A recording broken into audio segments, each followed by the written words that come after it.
Yes, today we will cover chapter 12, and we are going to learn linear regression. Okay, and so linear regression is the probably the simplest form of regression. It's often called ordinary least squares, OLS regression, for ordinary least squares.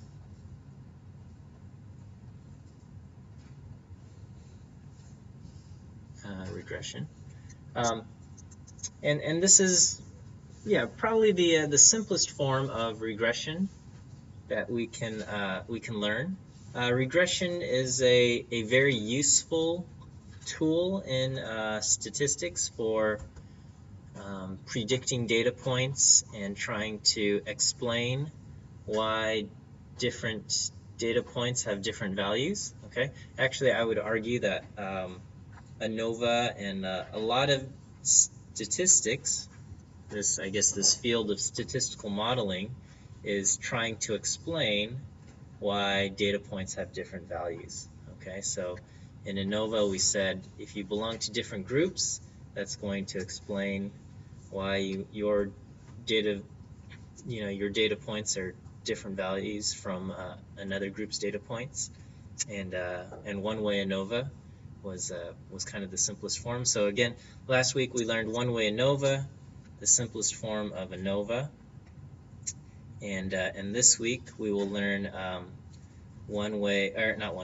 linear regression, which is the simplest form of regression. But you can take another course entirely devoted to the topic of regression, and it might be called like generalized linear models. So more advanced regression might include generalized linear models, or GLM, or you might have logistic regression. Okay.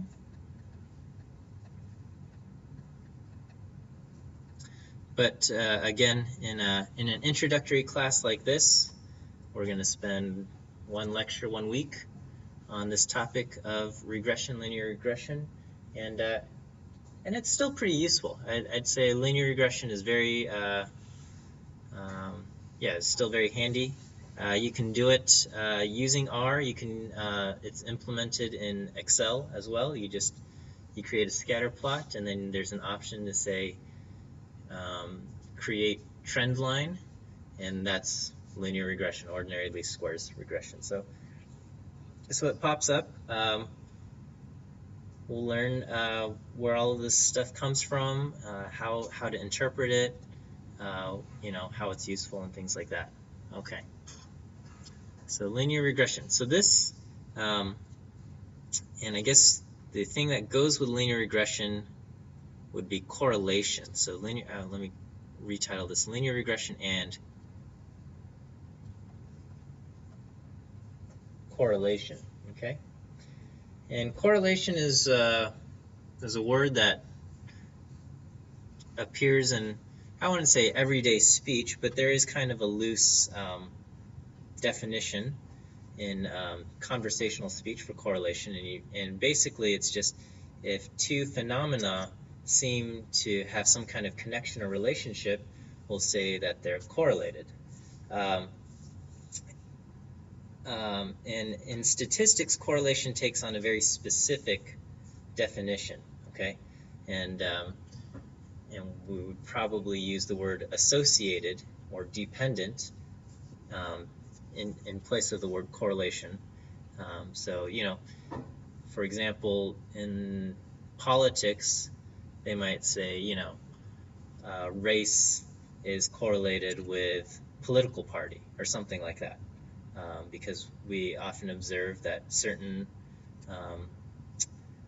certain racial groups often vote a certain way politically, et cetera, and so in conversational speech we might say they're correlated, but in statistics it would technically not be correct to use that terminology, because correlation in statistics applies only to a relationship between two numeric variables, and this entire chapter 12 is all about exploring relationships between two numeric variables. Okay, so we are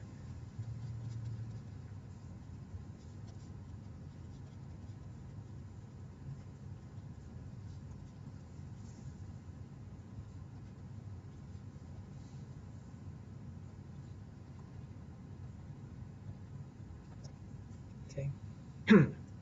And so correlation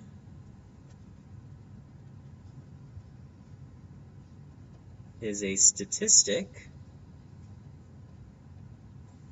that describes the relationship between two numeric variables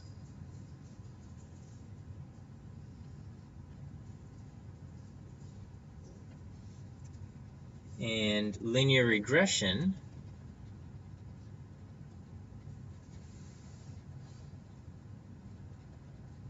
is a tool to make predictions for one numeric variable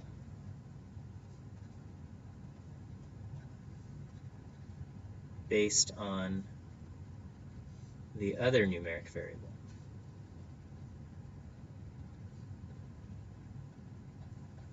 Okay, under the assumption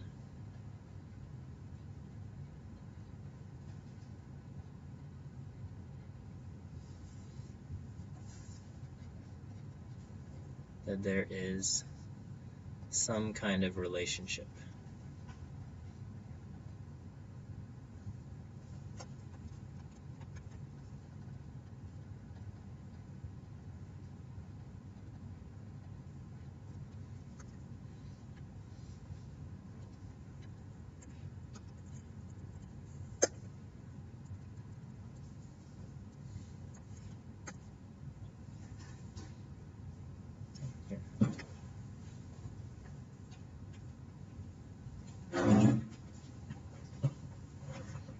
Okay.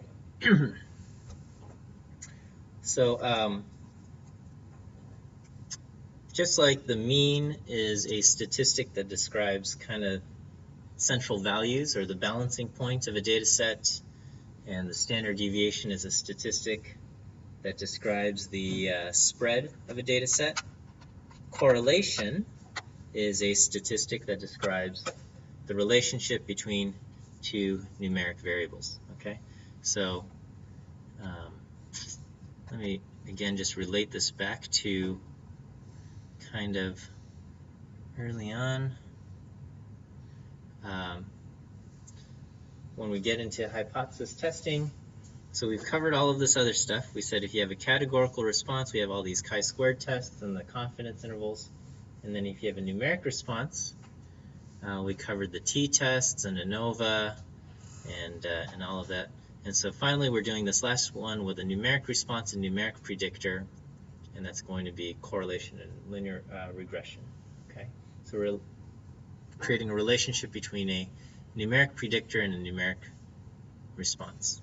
Okay, or trying to see if there is a relationship. Okay, so let's talk about this. And we might just take two numeric variables. Okay, so imagine so the example that's in a book in our book is just imagine some snakes. Okay, and maybe you don't like snakes, or you are indifferent to them, or maybe you love snakes. I hope this example is okay. So just imagine one specific species of snake. All right, and what we're going to do is we're going to measure the length of the snake and the weight of the snake. Okay, and I think it's easy to imagine that there would be a relationship between these two variables, right?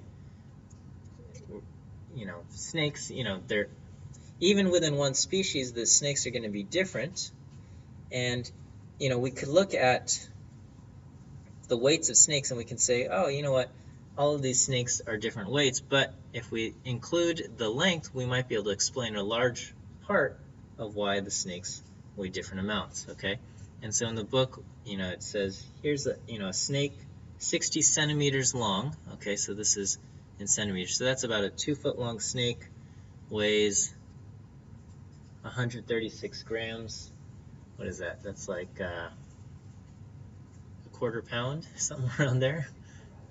Okay, just whatever. These are little snakes.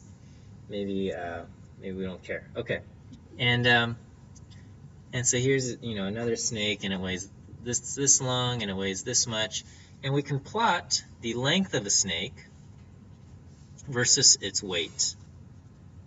And what we see is that we get data points that look like this.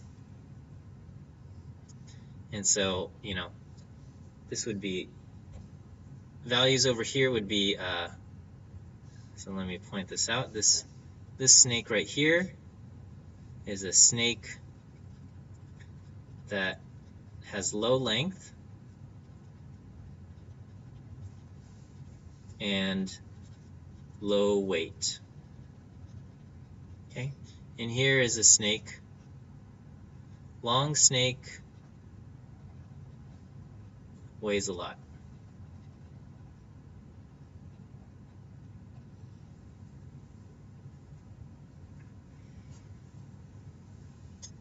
And we see, overall this trend exists, and that shorter snakes tend to weigh less, longer snakes tend to weigh more. That's our overall trend.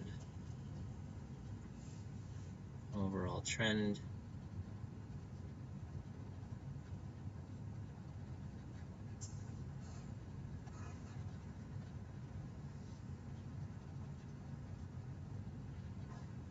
I should say tend to weigh more.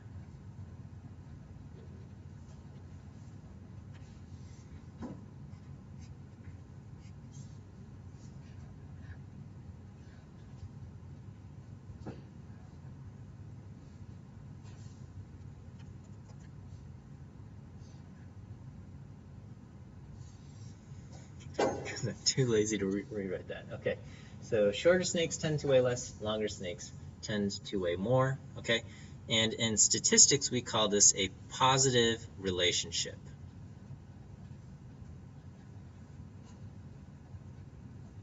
Okay, and the definition of positive relationship would be large values of x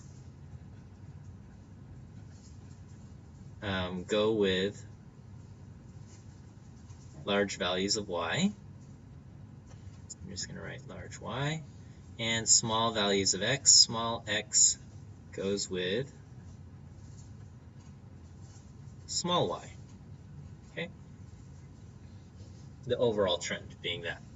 Okay, and so with something like the length and weight of different snakes, or you can just imagine them as pieces of rope.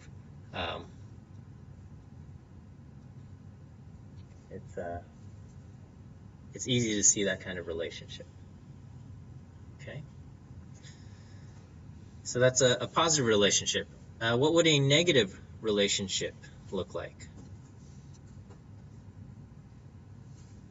We would say large values of x go with small y. Okay, so on the other hand, a negative relationship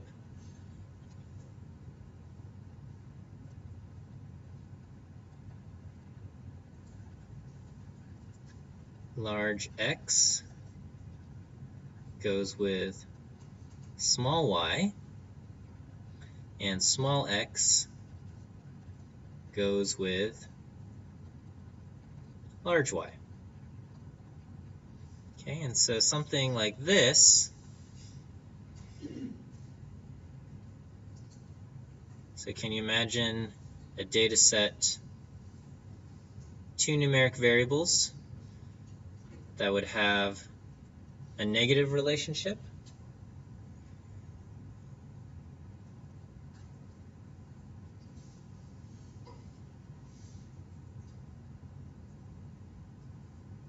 So just a simple example, maybe this is not true. Well, maybe this, you can imagine one specific type of car model, okay? So let's say like a Honda Civic, okay? And we could plot the resale value versus its age, okay? So just, for a specific car model, say there might be a bunch of different Honda Civics out there, used Honda Civics, but you can imagine the older ones are going to have lower resale value. The ones that have low age will have higher resale value. Okay, and so that would be a negative relationship. So resale value versus age. Okay, is that good? All right, simple enough.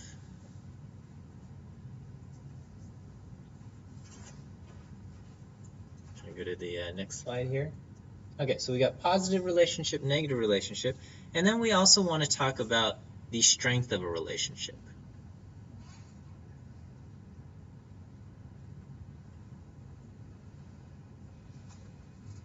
Okay. So if a relationship is strong, I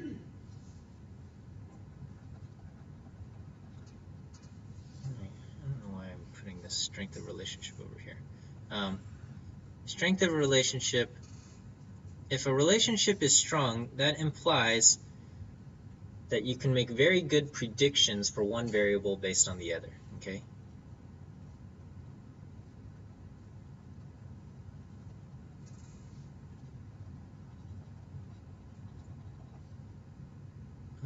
For one variable.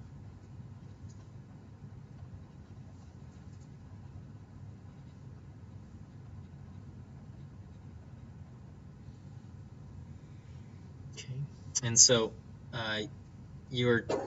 whether it's a positive or negative relationship, your data is not going to have a whole lot of scatter, okay? So if you have a particular x value, okay, so for this x value, your predictions for y will fall, kind of within this range here, right? Okay, so if you have an x located here, your predictions for y fall in this tight range, okay? So for that value of x,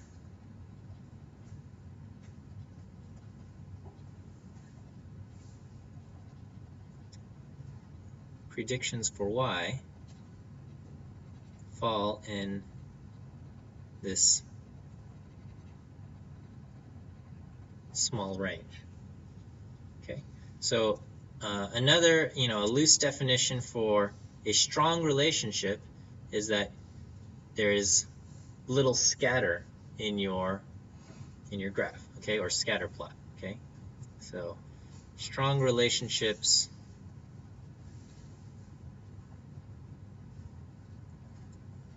will generally have little scatter. On the other hand, a weak relationship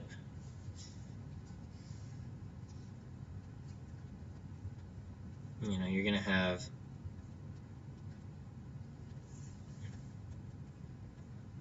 a lot more scatter.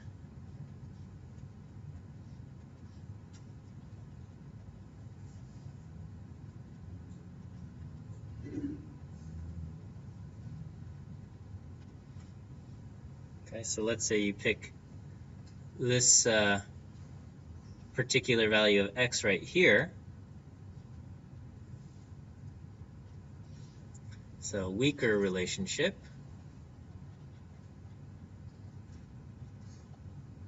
okay, your predictions will not be as good. So for this particular value of x, your predictions for y will probably have to be, you're going to need a kind of a larger range here, okay?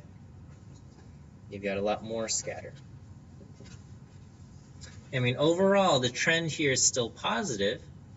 Larger x tends to go with larger y, smaller x tends to go with smaller y. But, so the direction doesn't play into whether it's strong or weak, it's just how much scatter there is. Okay, so with a weak relationship, you have more scatter, or I should say lots of scatter. Okay, predictions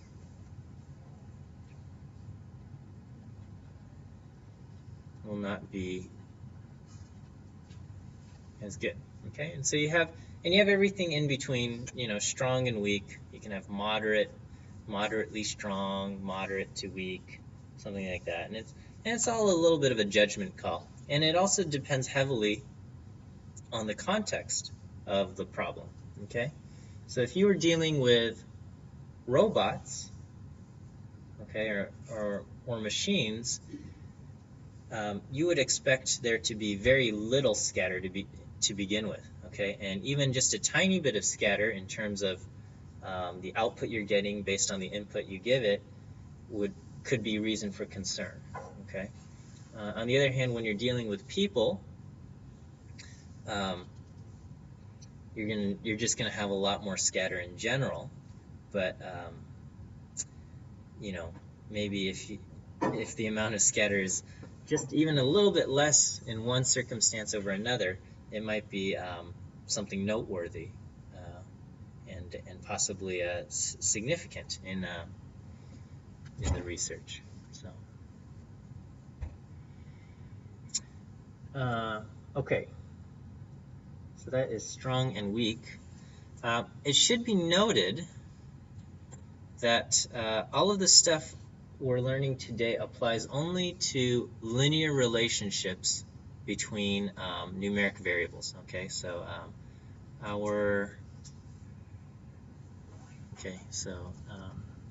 correlation and linear regression, the stuff we're learning today, only apply to linear relationships. Linear meaning it seems to fit a straight line, okay?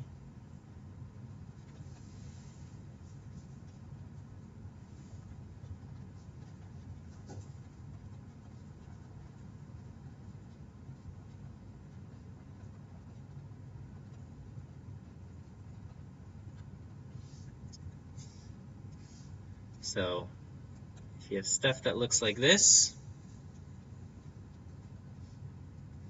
that's okay, because you've got more or less a straight line running through that, okay?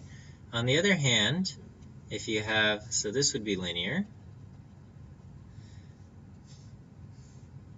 If you have data that looks like this, okay, there seems to be a clear relationship between x and y, but this would not be linear, okay?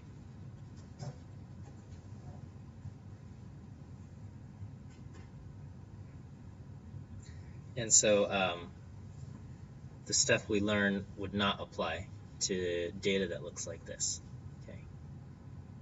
Perhaps you could kind of partition this and just look at this segment and try to fit a linear model just to this portion of the data and say, a straight line kind of fits there. And if you had a reason to do that, if you just wanted to model something within this range, that's acceptable. But to try to apply a linear relationship to the whole thing, that would not work. Okay, so maybe linear for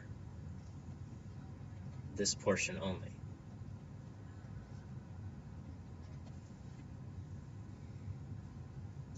And the stuff works, but overall, not linear.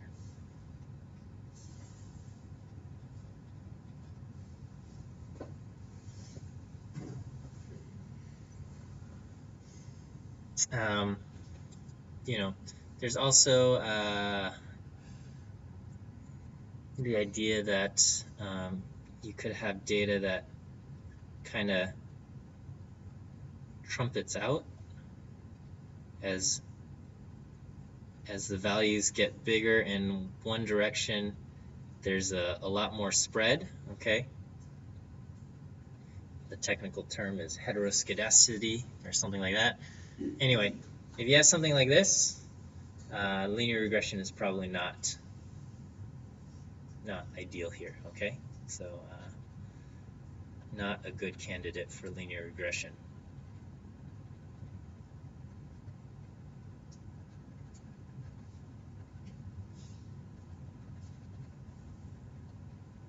I mean, you know, some people might say it is okay to use it to just kind of model what's going on in, you know, in the middle here. Maybe that's okay, but overall, you probably want to get a different type of model that can factor in this type of phenomenon here. Okay. So anyway, we're only going to be looking at data that look kind of like this today. All right. So what do we have? We have the statistic that we're going to use is called the correlation coefficient.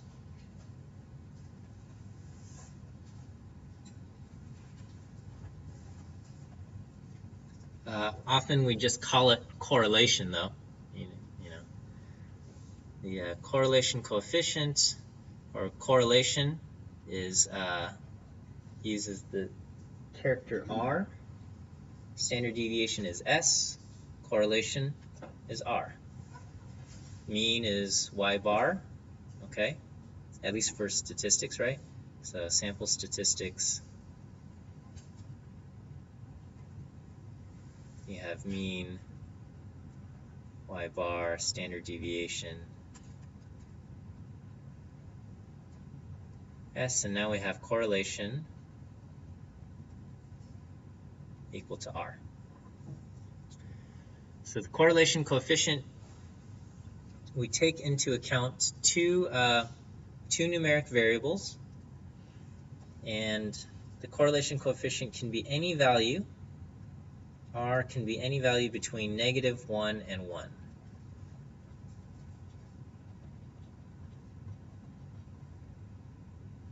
-1 and 1 inclusive.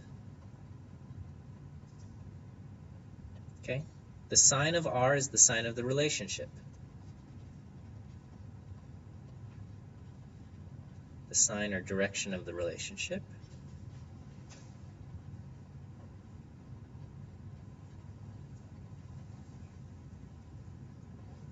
Okay, so if R is positive, that means the relationship is positive. Large X goes with large Y, small x goes with small y. R is negative, you have a negative relationship. Okay, and then when R is close to 0, the relationship is weak.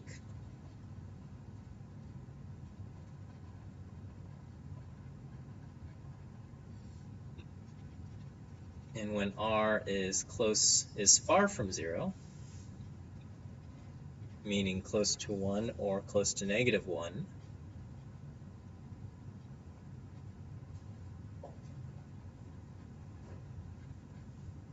the relationship is strong.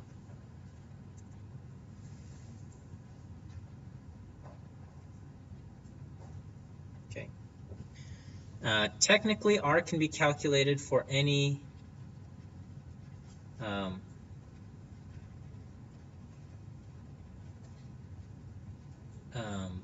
two numeric variables.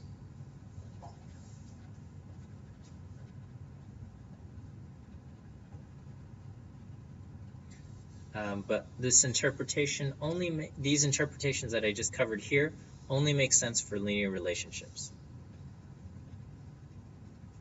But the interpretation only makes sense for linear relationships.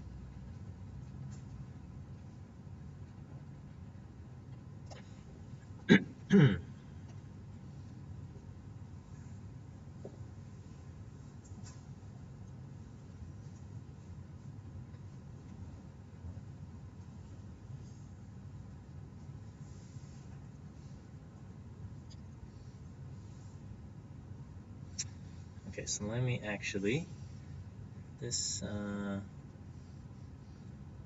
be best summarized with just this one page in the textbook. What was it? 540?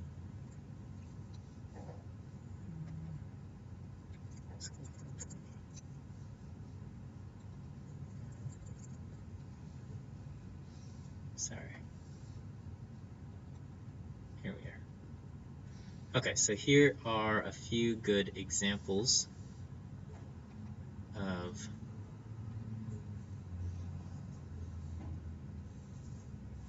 let me throw this in our textbook or our slides here. Okay, did you guys get all this down?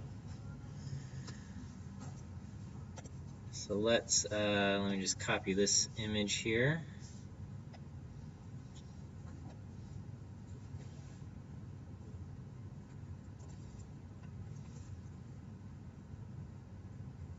So here are just a few different scatter plots and their corresponding R values. Okay, and so this one has R positive 1 because it's positive, and we can see it is very strongly related, meaning all the data points align perfectly.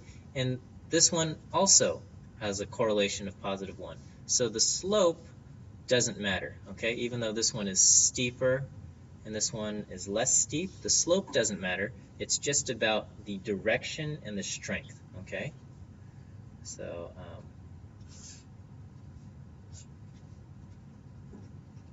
both have R equal to +1. Slope does not matter.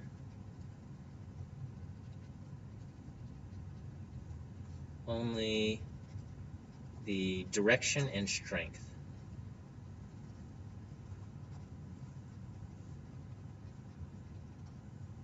Okay, and so here we can see kind of just the opposite. -1, you have the negative direction along with this one, negative direction. And this one is flat, and so it is neither positive nor negative. So you have R equal to 0, right? Because large x and small x are associated with the same values of y, okay? So over here you can see large x goes with low y, small x goes with high y, so it's negative. But over here, large x and small x both go with the same values of y. And these are all different examples of R equal to 0, and we can see kind of how, if you ask yourself, is large x associated with big Y or small y? You can't really answer that for any of these questions, right? So what's the term for it if you had a quadratic term there? So like that. So this one right here? Yeah. Like that. Yeah, you would need to do quadratic regression. Is that what that's what's Yeah, and so you have it all falls under generalized linear models. You just throw in a quadratic term, and it would model this much better than whatever. It's only slightly more complicated than what we're learning today, but we'll start off with linear regression here. Okay. I guess the computations behind it are a lot more complicated, but doing it on the computer is very easy. You just say I want to do this quadratic, and it will do it for you. To try to do it by hand, it's it's a nightmare. Linear regression you can do by hand, and it's not a nightmare. Okay, and we can also see everything in between, right? 0.8, 0.4, negative 0.4, negative 0.8, 0, regression of 0, correlation of 0, so no relationship here. And, going from weak to strong. All right, is that okay? So we got an idea of how, values of R.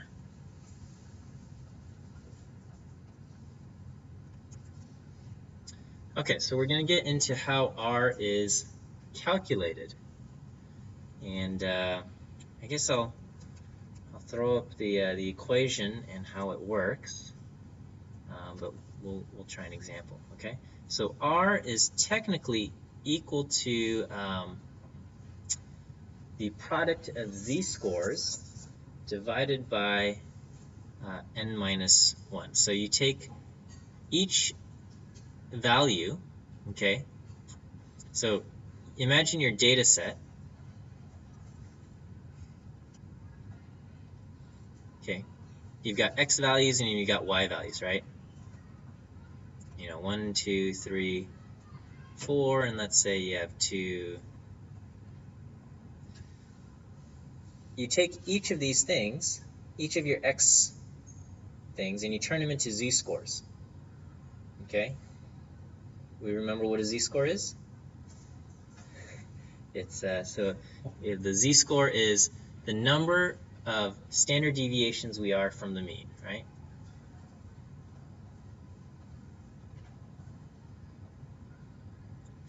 How many standard deviations we are from the mean. So, so in this data set, 1, 2, 3, 4, the mean is 2.5 for x. Okay, and I don't know what the standard deviation is. Let's just say the standard deviation is 1 for simplicity's sake. It's not. But in this case, 2 would have a standard deviation of negative 0.5 because it is half a unit below the mean, and each standard deviation is 1, so it would have a z-score of negative 0.5. Okay, and basically you take each data point and you turn them into z-scores for x and for y, and you multiply those two together and you add them up, and then you divide by n minus 1, and that's going to give you your correlation coefficient R. Okay, so the z's we calculate as, for x it would be x minus x bar over the standard deviation of x. Same thing for y times y minus y bar, or y minus y bar over the standard deviation of y. So one way we can do the correlation coefficient R is I can factor everything. I'm going to pull out this. So I'm just going to do some rearranging of terms here. Okay, x minus x bar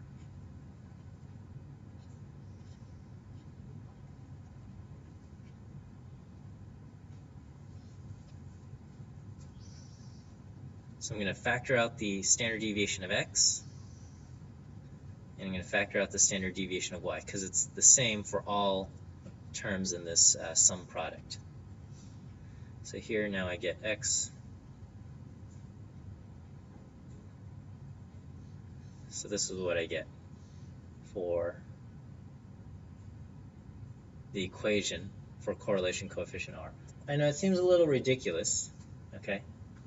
But really, we can just think of R as, find the sum product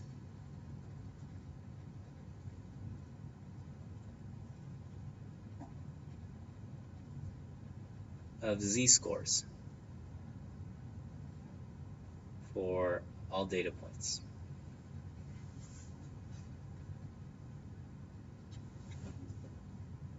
Okay. And well, and this it has some nice features in that, R, your correlation value, it's unitless. There's no units associated with it. So whether you're talking about the correlation between length and weight, or the correlation between age and sale price, or whatever it might be, there's no unit associated with it. You're just going to get a number between -1 and 1, and it's because we turn them into z-scores. Z-scores are also unitless, right? We can say this person is 2 inches above average, or we can say their height or whatever. The z-score for their height is, plus 0.7, okay? Has a z-score of plus 0.7. And so that puts it into a context of, is this above the mean or below the mean? Is it unusual or within the range of normal, without the need for any kind of units. You don't need to know the standard deviation of heights to put a z-score in context. Okay, and so we can see how this makes correlation values the way they are. Okay, so for example, I'm drawing a grid here, but this is this bar represents the mean for y, and this one represents the mean of x. Okay, so all of our data points, every data point that exists is either going to be above the mean for x or below the mean for x, and above the mean for y or below the mean for y. Okay, and so we can see if a data point exists over here, this is above the mean for x, above the mean for y, so it's going to have a positive z-score for x and a positive z-score for y, right? So this data point is positive z-score for x, positive z-score for y. When you multiply those two together, okay, you're going to get positive contribution to R.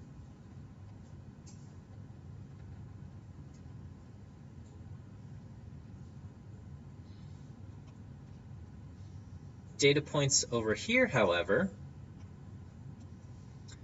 is below the mean for x, so it's going to have a negative z-score for x. But it's above the mean for y, so it's going to have a positive z-score for y. So when you multiply these two together, you get a negative contribution to R.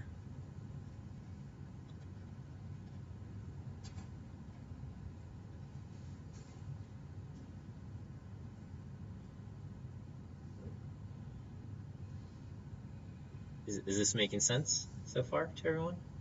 Okay, and we can go around to all four, quote, quadrants. They're not really quadrants because it's not at the origin, but we're looking at x bar and y bar, and we can see that even though I have negative z-scores for x, I'm going to have a negative z-score for x and a negative z-score for y. When I multiply them together, I get a positive contribution to R.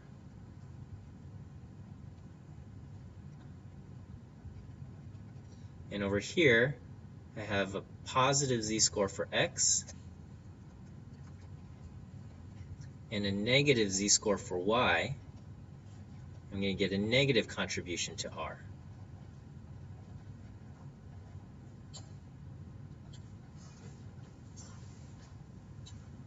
Okay, so we can see, data points in this direction, in these quadrants over here and here, will contribute positively to R, while data points over here and over here will go negative. So positive relationship means large X goes with large Y. Negative relationship means large X goes with small y, and vice versa.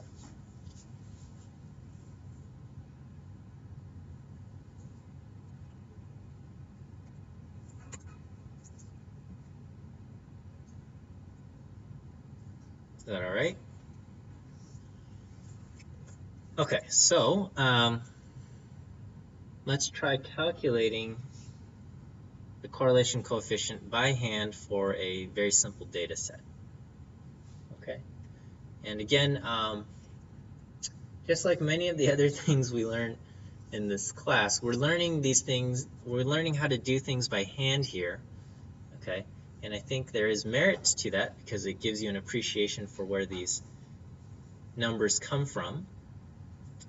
But you know, today, if you were to do some kind of linear regression, you would probably just throw all of your data points into the computer, and the computer will spit back a number to you. Okay, we'll do it by hand for small examples with 4 or 5 data points, and you can kind of see how we end up getting our R value.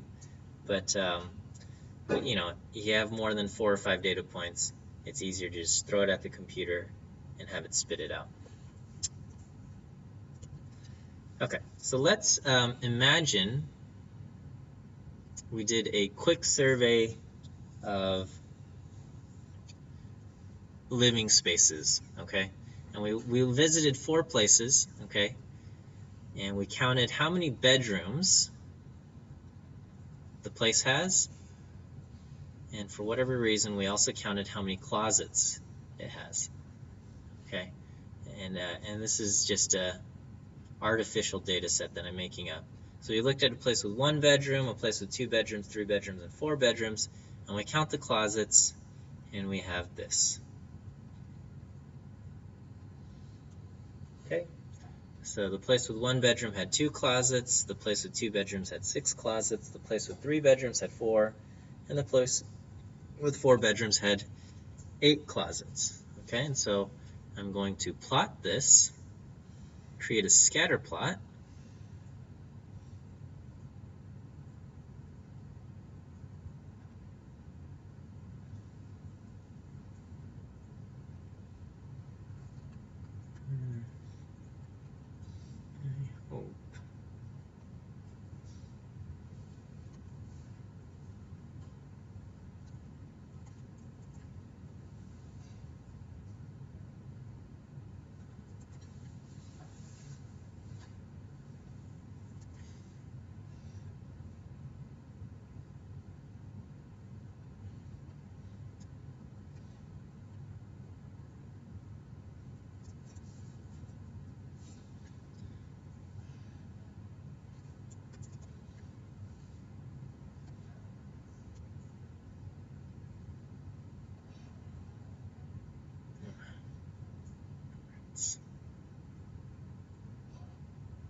Okay, so this is dumb, but let's just do this. Okay, 1, 2, 3, 4, 2, 4, 6, 8, and we're going to plot these. So I get a data point right there, a data point right there, right there, and right there. Okay, and we want to say, what is the correlation between bedrooms and closets?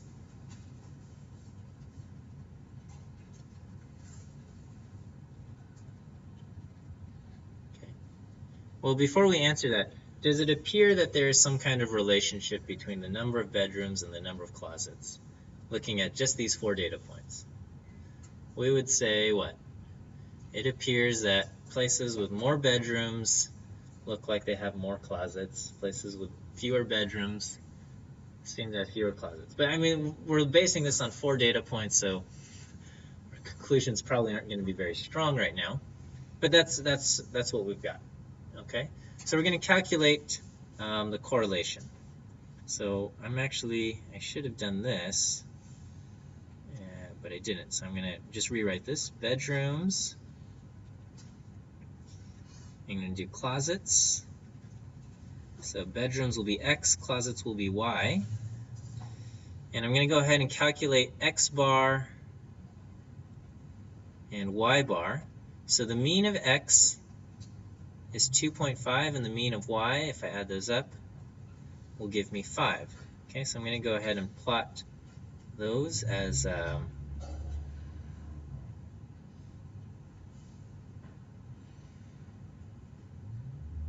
kind of bars right here. So this is x bar and y bar.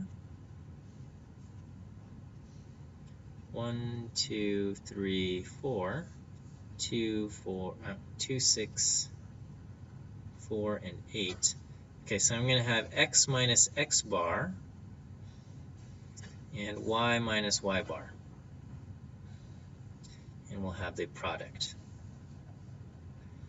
Okay, so if I do 1 minus 2.5, or the x values, I'm going to get negative 1.5, negative 0.5, positive 0.5, and positive 1.5. So all I'm doing is I'm just subtracting 2.5 from each of these x values. I'm going to do the same thing for y. I'm going to subtract 5 from each of these y values. I get negative 3, positive 1, negative 1, and positive 3. Okay. And so when I multiply these two together, I get positive 4.5, negative 1/2, negative 1/2, and positive 4.5. Okay, and so if I add all of these up, this is going to give me the sum. I get a sum of 8. So far, looking at my correlation equation R is equal to 1 over n minus 1 times 1 over the standard deviation of x times 1 over the standard deviation of y times the sum product of x minus x bar, y minus y bar. Okay, so this part so far equals 8. Okay, and so now it's just a matter of getting these other numbers here. Okay, we know how to calculate the standard deviation of 4 numbers, right? You find the mean, you subtract them, you take the difference, difference, square those differences, add them up, divide by n minus 1. Okay, I'm not going to make you do that. I'll just crunch them into R, and I'll just say, give me the standard deviation of 1, 2, 3, 4. And it says it's 1.290994. Okay, so the standard deviation of x, 1.290994. And then the standard deviation of y will actually just be 2.581989. 2.581989.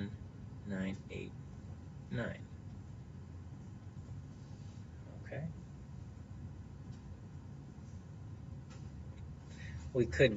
We don't have to go through the process, but if I asked you to, you could, right? I'm going to just assume you guys can. I'm probably not going to throw that into the final exam. But anyway, okay, so let's plug in this. Okay, so n is how many data points do we have? 4, right? So I'm going to do 1 over 3 times 1 over the standard deviation of x, that number, 1.290994, times 1 over 2.5, whatever, okay, 989, times 8. Okay, and when I do this, I should get 0.8. Let me just verify on my calculator. But I'll do 1 divided by 3 times 1 over 1.290994 times 1 over 2.581989 times 8. Okay, and probably because of rounding issues, I get something a little bit off, but 0.8 is my answer. So my correlation between x and y, I get a correlation of 8.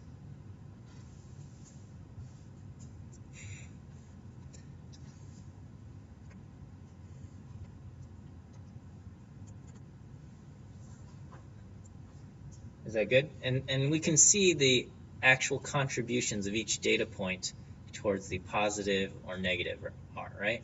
So we can see that this data point out here contributed 4.5, and these ones contribute each negative 0.5, and this one contributed positive 4.5. Okay, and so you can imagine, if I were to move this data point out to here and this data point out to here, what would happen in that case? Do you want to see? No, we could, and so let's just say I move this data point out here, and this data point down to here. So that would change my my values. Oops. From 1, 2, 3, 4 to 1, 1, 4, 4. And this would be 1, 2, 1, 8, 4, 2, 4, 8. Okay. So what would my the correlation in this case would end up being something different, right? What would it be in this case? 0. It would be 0. Okay.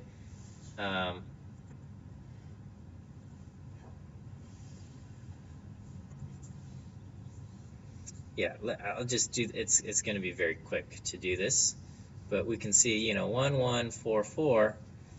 If I do the mean and 2, 8, 2, 8, subtract the mean from each of these, I would get negative 1.5, negative 1.5, positive 1.5, positive 1.5. And here I would get negative 3, 3, negative 3, 3. And we can see these would all cancel each other out.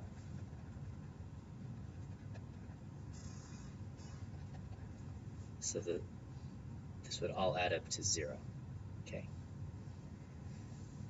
And so we can see, the positive contributions by this data point are canceled out by the negative contributions of this data point, and the negative contributions of this data point are canceled out by the positive contribution of this data point.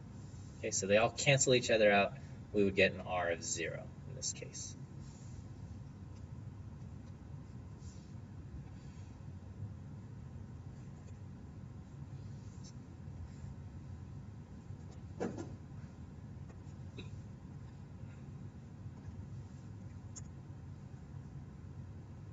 Is that okay? All right, so that is calculating correlation by hand here, which I know is very exciting. But again, in reality, so I think it's useful to learn, okay, to understand where these numbers are coming from. But again, if you have any more than 4 data points, or even if you have just 4 data points, it's kind of tedious to have to do this by hand, okay? Usually you just take all of your, you go to, Excel or R, whatever you want to do. So if we were in R, it would be very simple to do. Let me, how do I want to do this? Let me open up RStudio. So calculating correlation between X and Y is very simple in RStudio. Let's close this out. Let's clear all of this. Okay, so let's just say your X, you do 1, 2, 3, 4 like we had. 1, 2, 3, and 4. And then Y, you did, what was it? 2, 6, 4, 8. Okay? So you just enter your data like that, and you just say, R, give me the correlation between X and Y. And it says, ta-da, I did it. It's 0.8. Okay? It's very easy. Okay? And of course, this is if you manually entered your data that way. If you load a data set, you can just, I don't know, we'll say,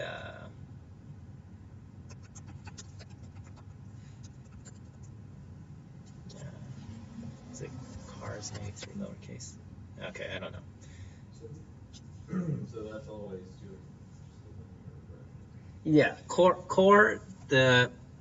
well, yes, correlation will always find your Pearson correlation coefficient, which is what we use for linear regression, this correlation.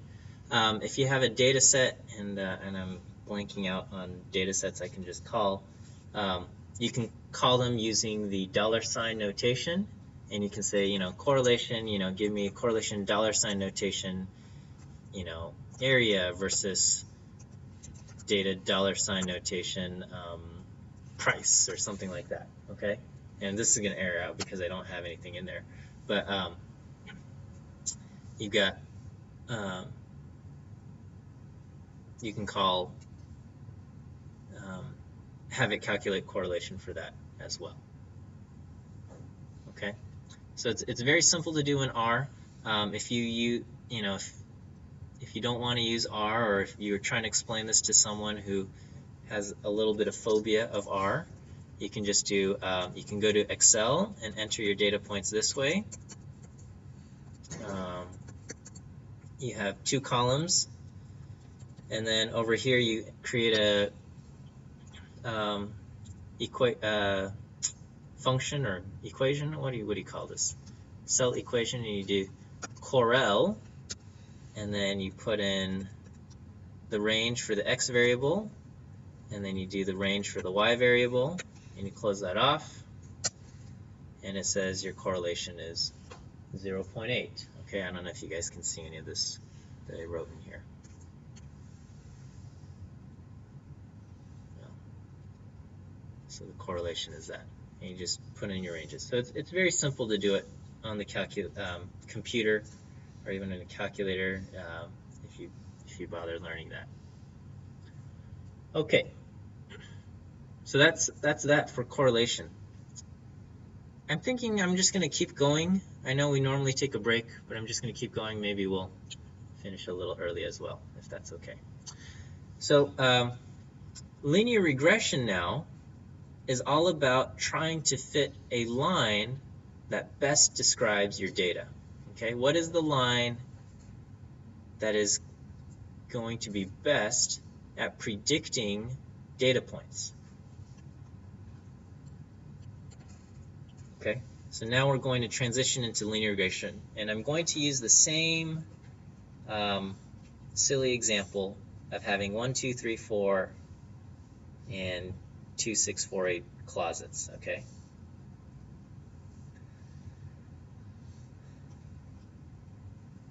Okay.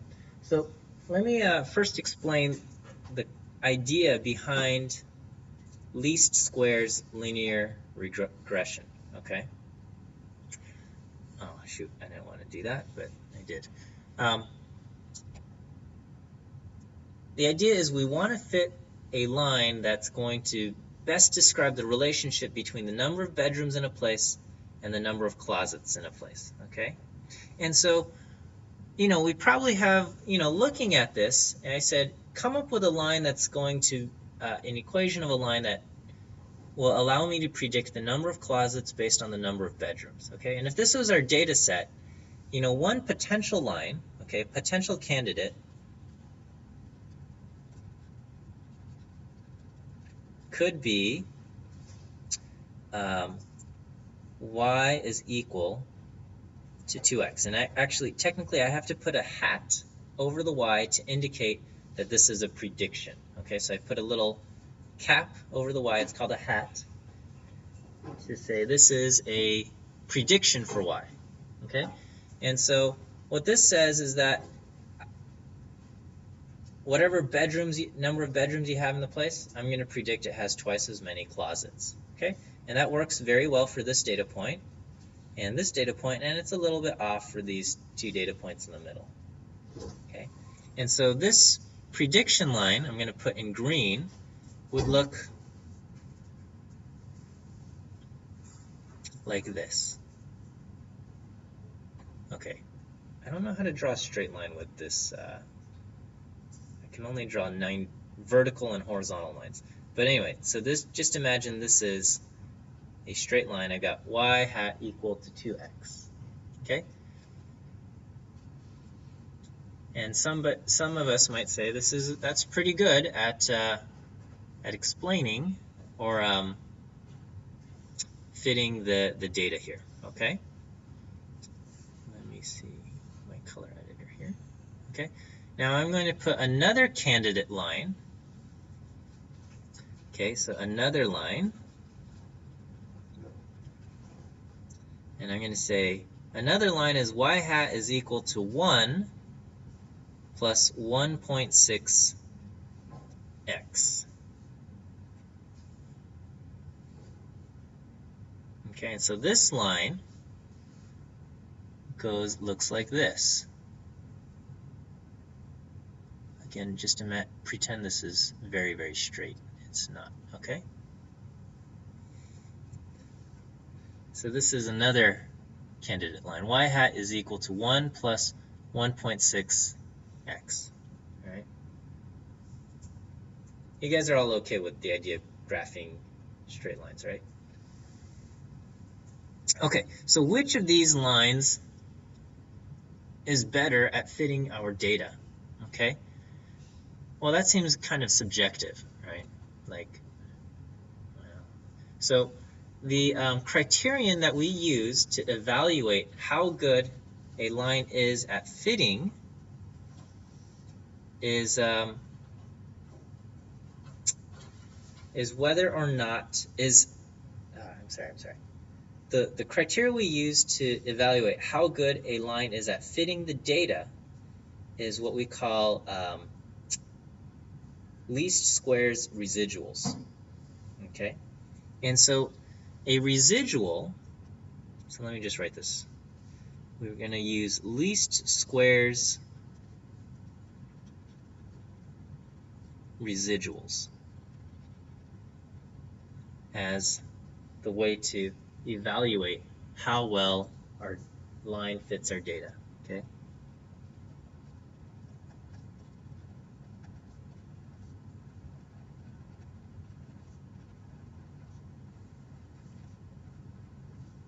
Our line fits the data.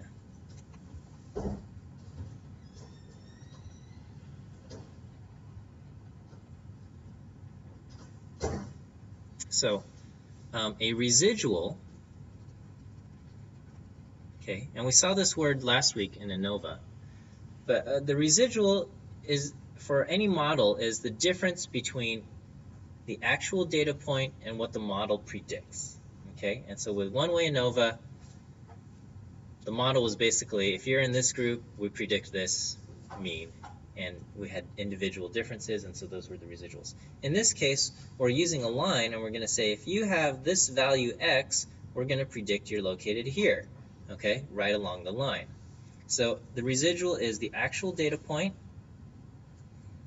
actual value minus the predicted value.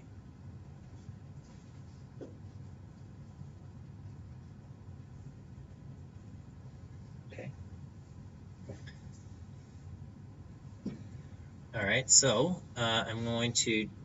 we're going to take our two lines and we're going to create residuals for each of them. So let me just see how well I can do this. Can I erase this line that says least squares residuals? We use this to predict.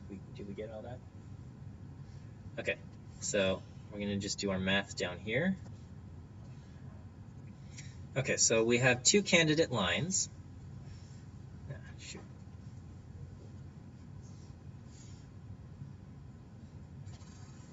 Okay, so one candidate line is y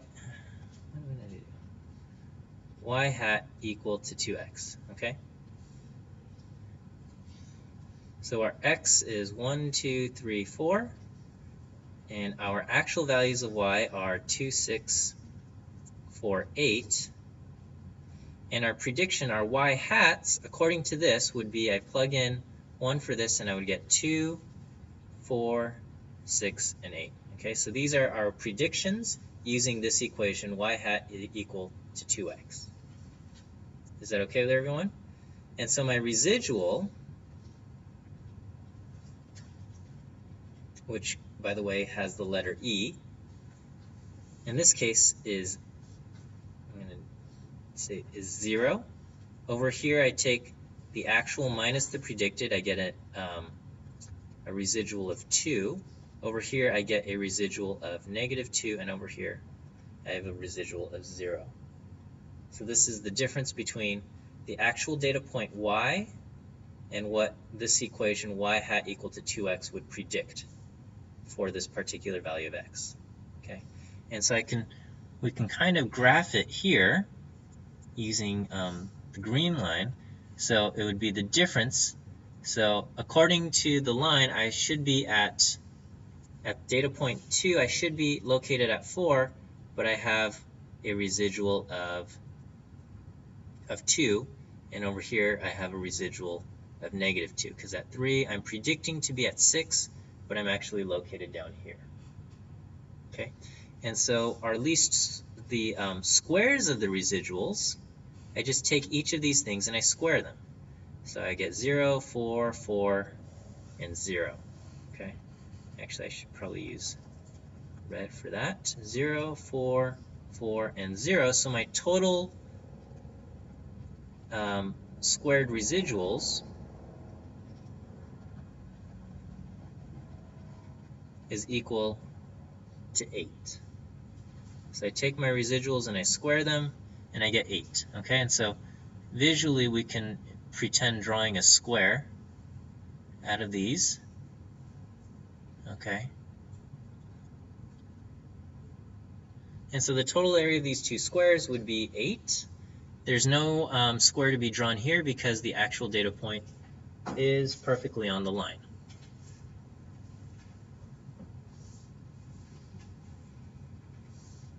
All right. So let's look at our other candidate line. Okay, we have y hat equal to 1 plus 1.6 x.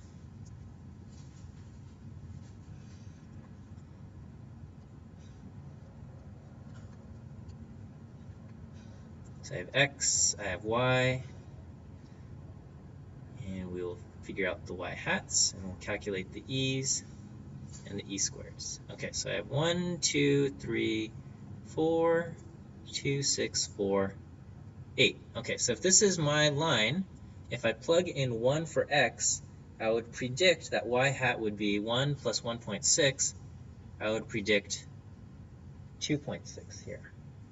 Okay, I plug in 2 right here, and I would get 1 plus 3.2, so I would get 4.2. I plug in 3 and I get 5.8. And I plug in 4 and I get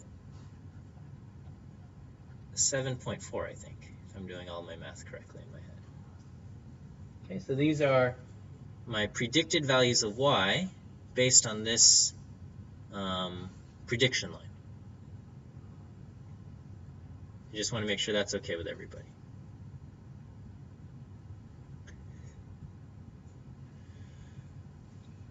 All right, so let's calculate the residuals in this case. Okay, it's the actual minus the predicted, so I get -0.6. Here I get 1.8 and -1.8 and 0.6. So let me.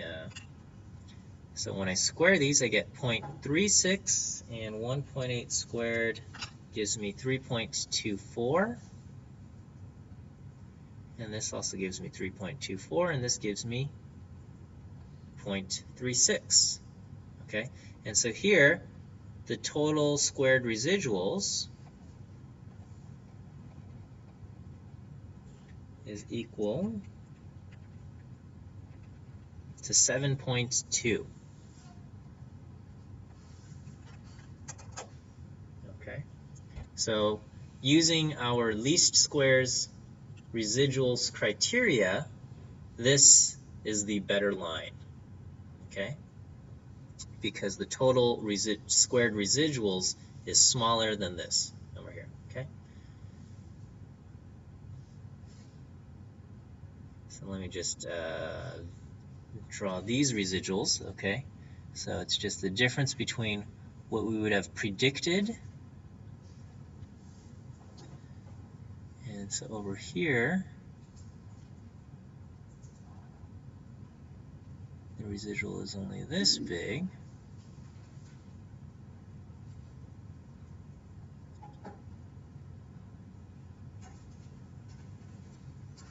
Okay.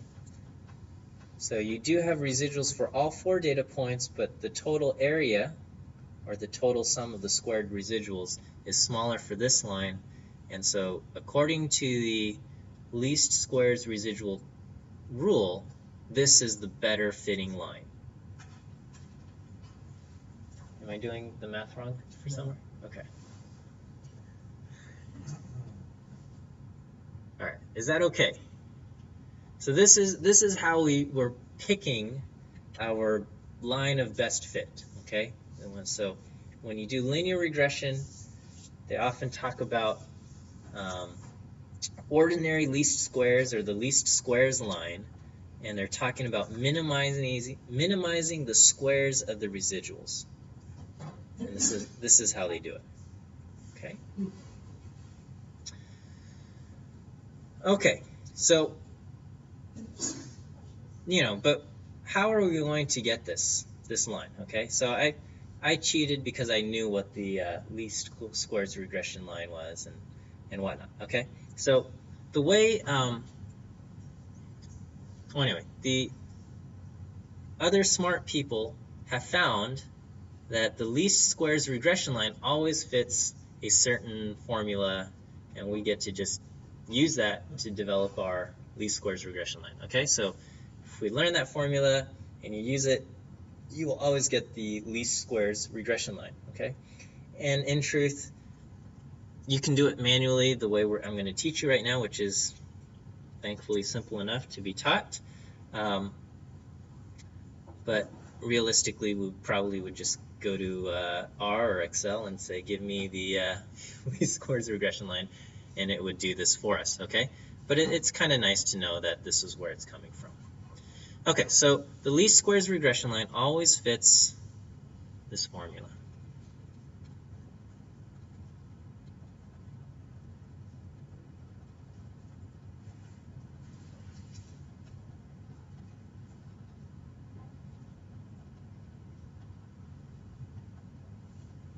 This formula. Okay, so we're going to say y hat is equal to b1x plus b0. b1 being our slope and b0 being our intercept. Okay, b1 is equal to the correlation coefficient r times the standard deviation of y divided by the standard deviation of x, and b0, the intercept, is y bar, the mean of y, minus b1, the slope from the previous step, times x bar. Okay, so this means you just need 5 pieces of data. Okay, you need 5 summary statistics from your data, and with those 5 summary statistics, you can get the least squares regression line. Okay, you need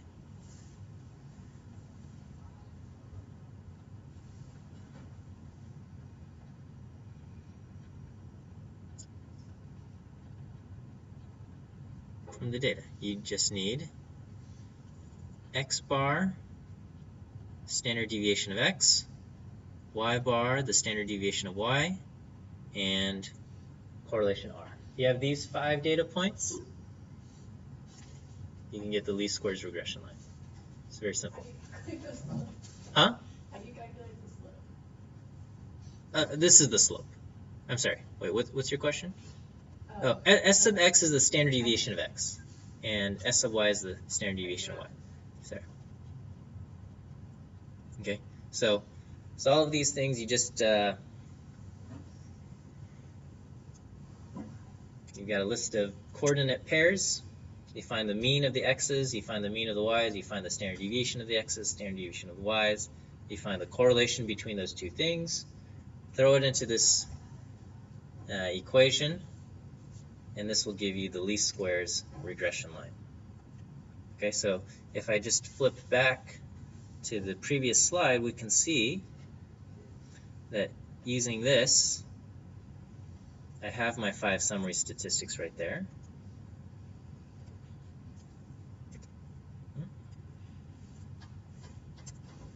Oh, geez, that's not what I wanted. Control C. Sure. So using this, we can see that this is how I would get my least squares regression line, right? So first we find the slope. So the slope is equal to R, the correlation, 0.8 times the standard deviation of Y, 2.5819 whatever, 1989. Okay, and over here I do the standard deviation of X, 1.290994. And so I get my slope is 1.6. Okay, this should be exactly 2. Because of rounding, it's not. And then the intercept, B0, is Y bar 5 minus B1 times X bar. So I take the slope that I just calculated, 1.6, times X bar, 2.5. So when I multiply this, I get 5 minus 4, and I get an intercept of 1. So this is my slope B1, this is my intercept B0, and so my least squares regression line is y hat is equal to 1.6x plus 1.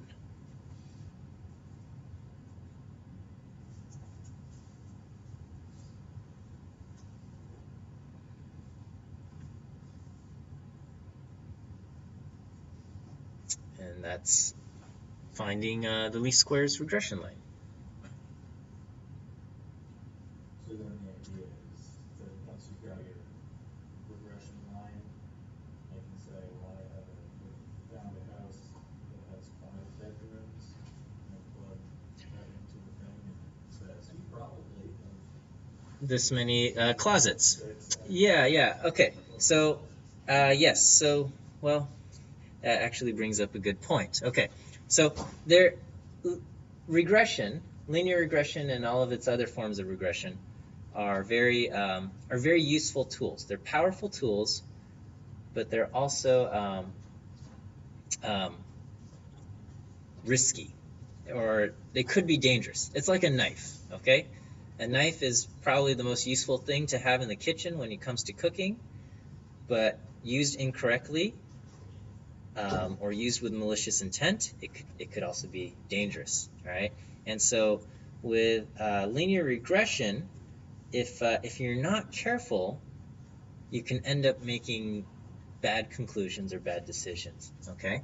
And so I have to go. I'm going to do a few warnings, and then I need to go back and just talk about test for our significant correlation. But let's do our warnings about regression right now, okay? And so one warning. So this is all warnings about regression, because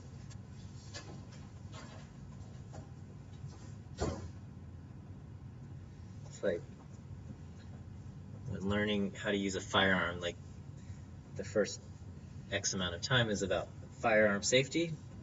We're going to have a little bit about regression safety, okay? You don't want to use regression to make predictions outside of the range where you've collected data, okay? So let me just write all of that down. Don't use regression to make predictions outside of the range you have collected data.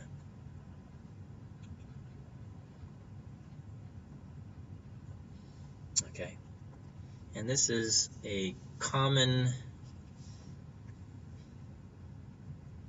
mistake that people make, or different organizations. So let's say you've gathered data on bedrooms and houses or whatever it might be, and this is what your data look like, okay? And maybe you've got strong correlation, you fit your regression line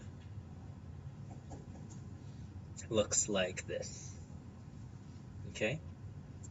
Notice you've only collected data. This is the range of data that you have.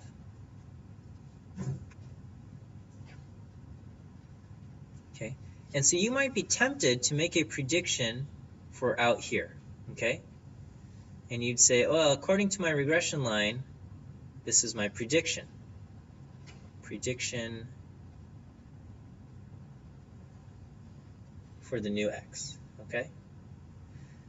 But you should not do this, okay? Because you don't know what the data look like outside of where you've collected data.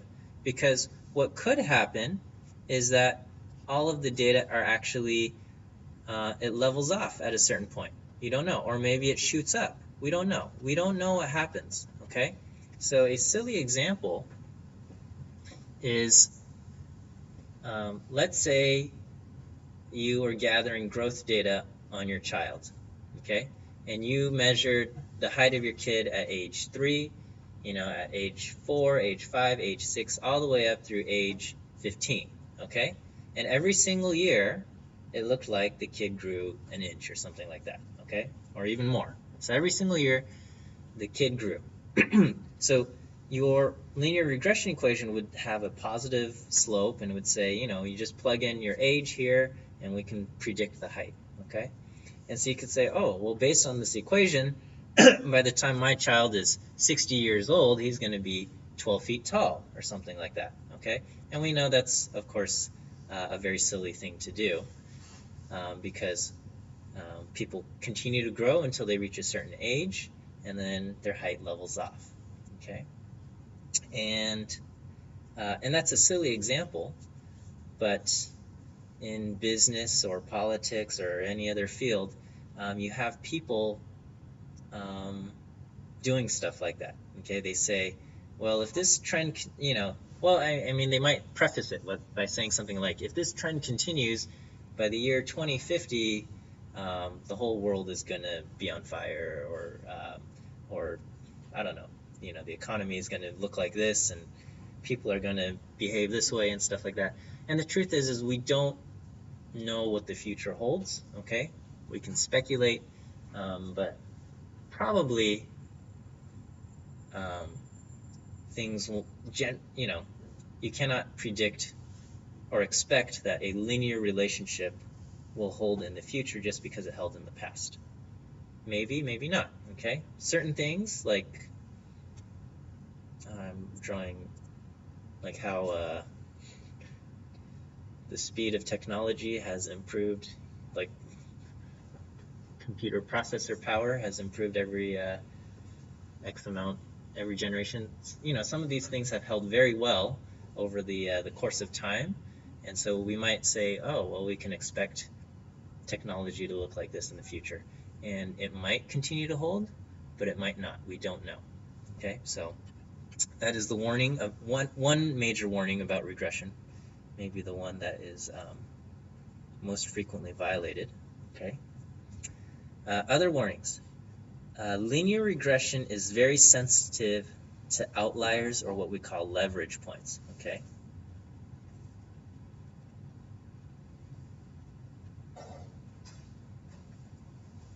Very sensitive to outliers,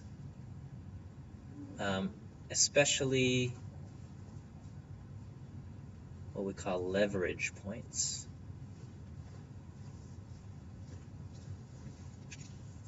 All right. So in this example, the idea is, let's say you gathered a bunch of data, okay? Maybe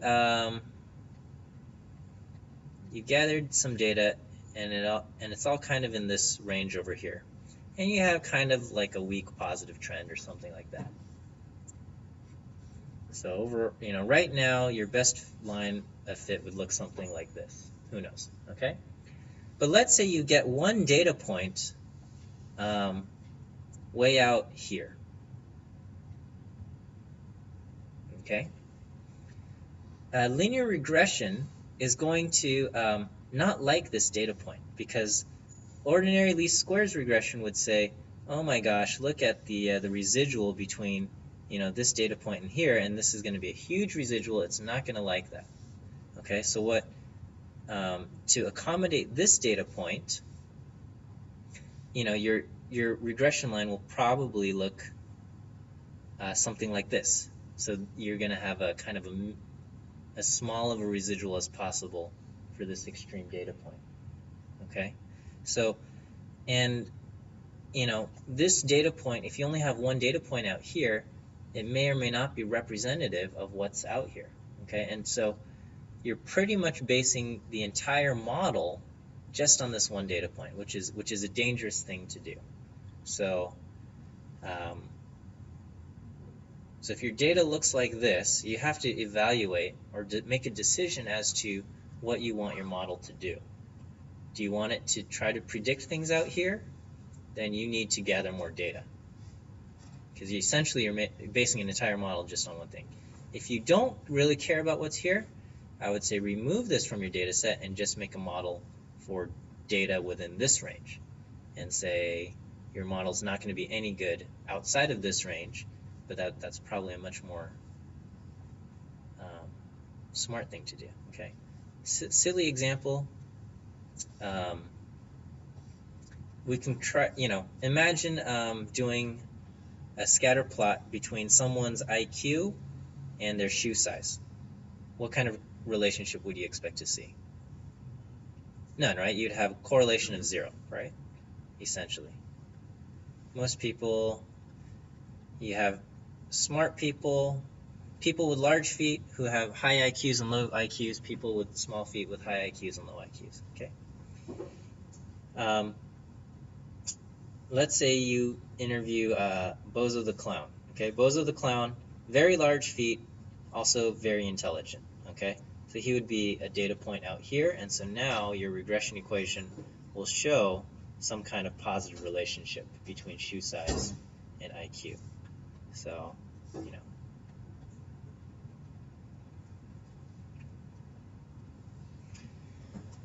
So linear regression is sensitive to stuff like that. Let me think. What else? Other warnings about linear regression? I would say these are probably your two biggest ones. Just ideally get as much data as you can, and really only do linear regression for areas where you have data. And sometimes it feels useless in that, what's the point of this if I can't predict the future? Well, no statistical model is going to actually be able to do a good job of predicting the future. We can kind of make our guesses, but there's always dangers in there. Okay, let's go back a couple slides here, and so I have this. Oops. And we did the math, and we found the correlation between bedrooms and closets to be positive 0.8. Okay. Now, just like so much of the other stuff in this class, we want to ask the question, is this correlation significant, statistically significant, or could it be a result of random chance? Okay, so we have a test to see if correlation is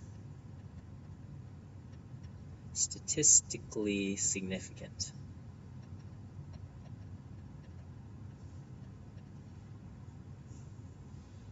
Okay. And so essentially we're running a hypothesis test, and the hypothesis test has a null hypothesis that rho is equal to 0. It looks like a p, but this is rho. It's the Greek equivalent to the letter R. And so R is the correlation between between X and Y in the sample. Rho would be the correlation between X and Y in the population.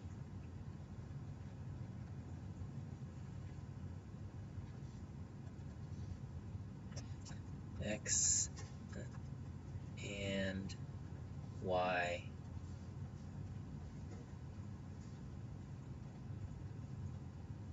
in the population. Okay? So the null hypothesis is that rho is equal to 0, and the alternative would be that rho is not equal to 0, greater than 0, or less than 0, depending on your question here.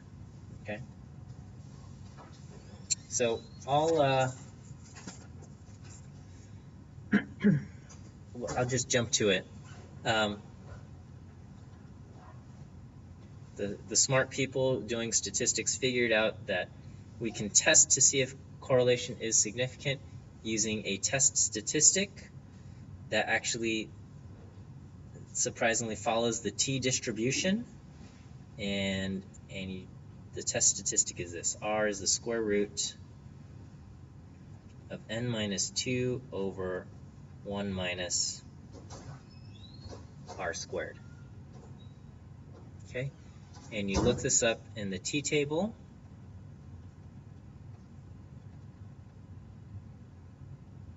With degrees of freedom equal to n minus 2. N being how many data points you have. Okay? And it's n minus 2 degrees of freedom because 2 points define a line. So if you only had 2 data points and you calculate correlation, it will be +1 every single time because they're going to be in a straight line. Unless they were they had the same y value, and then you get 0. Okay?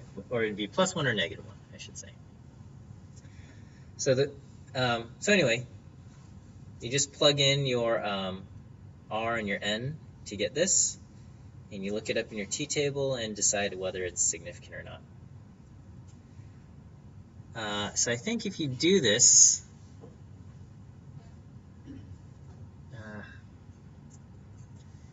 I don't feel like doing it, but let's do it. Okay, so test statistic will be 0.8 times the square root of 4 minus 2 over 1 minus 0.8 squared, or 0.64.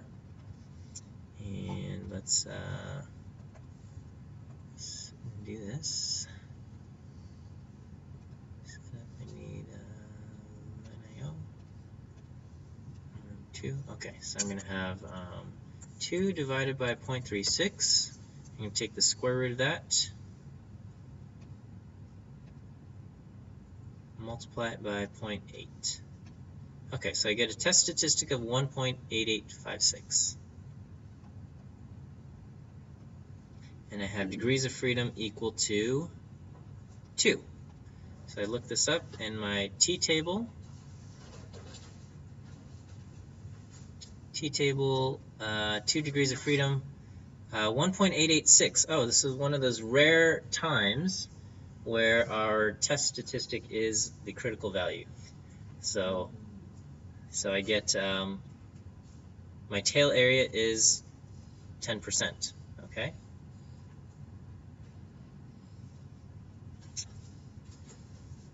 Okay, so tail is equal to 10%. And if I, let's say my alternative was two-sided, then my p-value would be equal to 20%. Okay. What does it mean to have a p-value of 20%? Well, I would not reject the null hypothesis, and I would say these 4 data points with a correlation of 0.8 do not necessarily show that there is a correlation between bedrooms and closets in the population. But essentially, you can think of it this way. Let's say we blindfolded a person and had them throw 4 darts at the wall. Okay? Those 4 darts might form a pattern. Okay? And we might be able to create a graph and kind of come up with a correlation just for these 4 randomly selected points on the wall. And basically this is saying is if you had a blindfolded person throw 4 darts at the wall, there is a 20% chance that just by random throwing darts you get a correlation of 0.8 anyway. 0.8 or something more extreme. Okay, so that's what it means to have a p-value of 20%. Should I write that down or okay, I'll write that down. So this p-value equals 0.2 means if we randomly selected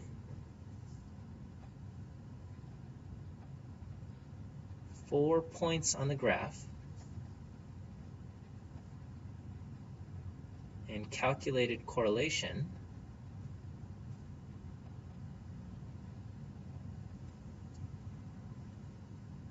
there is a 0.20 probability that the correlation would be 0.8 or more extreme. Because it's a two-sided test, more extreme would mean 0.8 or greater, and negative 0.8 and more negative because it's two-sided.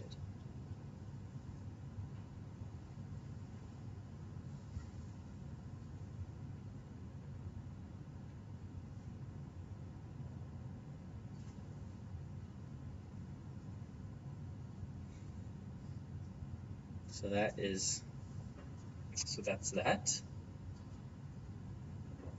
Okay, and the very last thing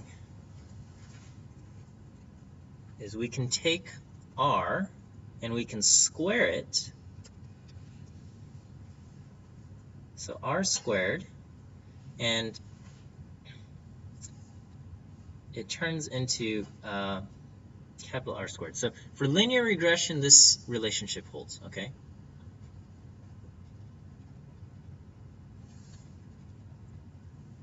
So technically in more complicated regression, you can't just take R and square it and get this, but for linear regression, you take R and you square it, and you get this thing called big R squared, okay?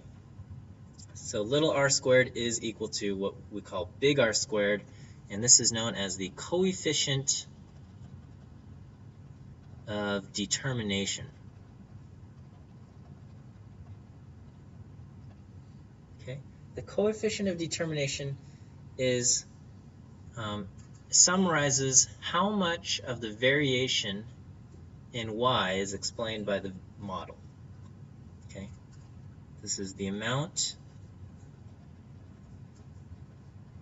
of the variation in y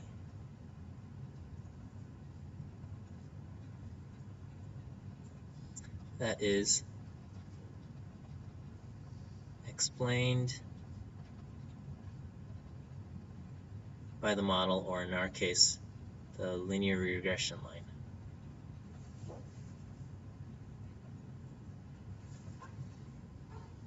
Okay, so let's say, for example, we created a model between a person's height and weight.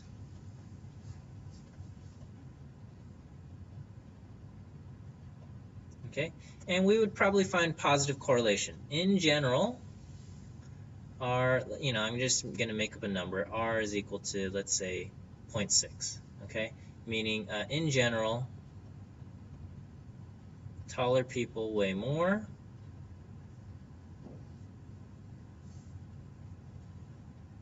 Shorter people weigh less.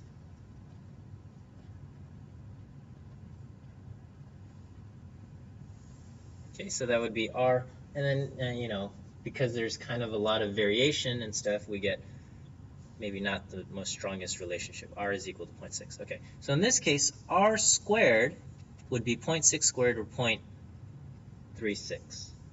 Okay, and the idea behind this is, so if our height is x and our weight is y, we're trying to predict someone's weight based on their height, okay? But there's a whole bunch of different factors going into what determines someone's weight, okay? Genetics and diet and all of these different things go into determining someone's weight. Height is one of those factors, okay, but it doesn't explain everything. And what this is basically saying is that when it comes to someone's weight, a lot of different things go into determining someone's weight.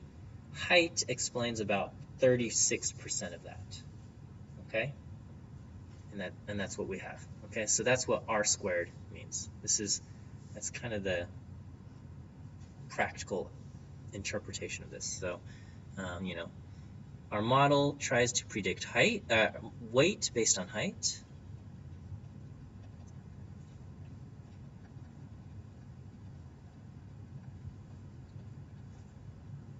Based on height. There are many things that go into determining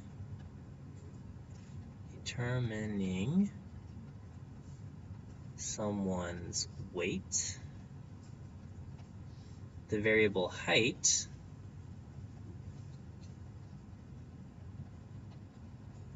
explains about 36% of that. Okay? And it's not the most formal definition of this, but I think conceptually that's a good approximation of how it goes. Okay, when you get more complicated versions of regression where you have multiple variables going into all of this, then this interpretation is not so good. But for linear regression, this is a good interpretation of what R squared means. Okay. And R squared, the coefficient of determination, is the amount of variation in Y that is explained by the model. Okay, I think that covers chapter 12. So next week will just be review. I'll be going over kind of all the stuff we covered in a little bit, just covering some detailed points, talk about the final exam and all that. So we'll see you guys next week.